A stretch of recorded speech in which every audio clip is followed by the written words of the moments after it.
ناظرین، جگے جٹ کا زمانہ اس وقت کا زمانہ ہوا کرتا تھا جب انگریزوں کی حکومت ہوا کرتی تھی۔ روایت یہ ہے کہ جگے کا والد سردار مکھن سنگھ 10 مربع زمین کا مالک تھا، یعنی خوشحال زمیندار تھا، لیکن ریسرچ یہ بھی بتاتی ہے کہ اس میں سے قابل کاشت زمین کم تھی۔ جب دریا میں سیلاب آتا تھا تو کھڑی کی کھڑی فصلیں تباہ ہو جایا کرتی تھی۔ جب جگے نے ہوش سنبھالا تو پنجاب کے اکثر چھوٹے زمیندار ہندو ساہوکار کے مقروض تھے۔ جگے کی پیدائش سے جڑی ایک لوک داستان مشہور ہے۔ کہا جاتا ہے کہ سردار مکھن سنگھ اور اس کی بیوی بھاگا کے 6 بچے پیدا ہوئے اور سب جلد ہی فوت ہو گئے۔ دونوں میاں بیوی ایک بزرگ ستندر سنگھ کے پاس گئے اور دعا کے لیے درخواست کی۔ بزرگ نے کہا کہ واپس جا کر ایک بکرا خرید لیں، جب بچہ پیدا ہو تو اس کا ننھا منا ہاتھ بکرے کو لگائیں، بکرا مر جائے گا اور بچہ سلامت رہے گا، اور ہاں یاد رہے کہ بچے کا نام جیم کے حروف سے شروع نہ ہو۔ سردار مکھن سنگھ نے بزرگ کی نصیحت کے مطابق بکرا خرید لیا اور اسے نومولود بچے کا ہاتھ بھی لگایا، مگر بچے کا نام جگت سنگھ رکھ دیا، جو کہ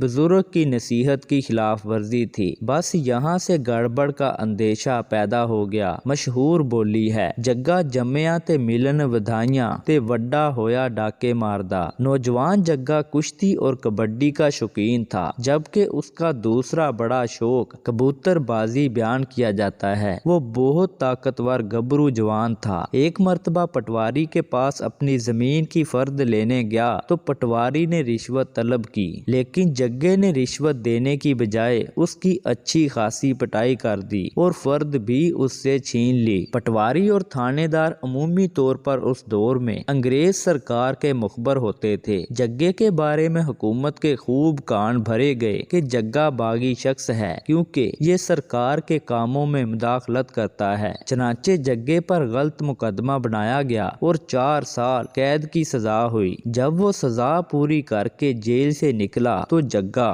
واقعی باغی بن چکا تھا۔ انگریز سرکار نے جگے کے سر کی بھاری قیمت رکھی اور اشتہار اخباروں میں چھپ گئے۔ جگے کا گینگ اب دور دور تک وارداتیں کرتا تھا۔ جگے کی سب سے بڑی اور مشہور واردات لائل پور کے ایک انگریز ڈپٹی کمشنر کے گھر ڈاکہ تھا۔ جگا انگریز حکمران سے اشتہاری ڈکلیئر کیے جانے کا بدلہ لینا چاہتا تھا۔ اس نے اعلان کیا کہ میں لائل پور کے ڈپٹی کمشنر کے گھر میں داخل ضرور ہوں گا، خواہ وہ کتنے ہی پہرے دار وہاں لگائے، اور پھر واقعی ایک رات اپنے گینگ کے ساتھ ڈپٹی کمشنر کے گھر داخل ہوا اور واپس بھی آ گیا۔ جگے ماریا لائل پور ڈاکہ تے تاراں کھڑک گئیاں۔ مندرجہ بالا لوک بولی میں جن تاروں کے بجنے کا ذکر ہے وہ ٹیلی گراف کی تاریں ہیں۔ انگریز ڈی سی کے گھر میں ڈاکہ نہ صرف پورے انڈیا میں مشہور ہوا بلکہ اس کی دھوم انگلینڈ تک چلی گئی۔ تار یا ٹیلی گراف اس زمانے میں فوری قسم کی سرکاری پیغام رسانی اور خبر بھیجنے کا ذریعہ تھا۔ جگا کوئی اوباش نوجوان نہیں تھا، وہ عورتوں کا پورا احترام کرتا تھا۔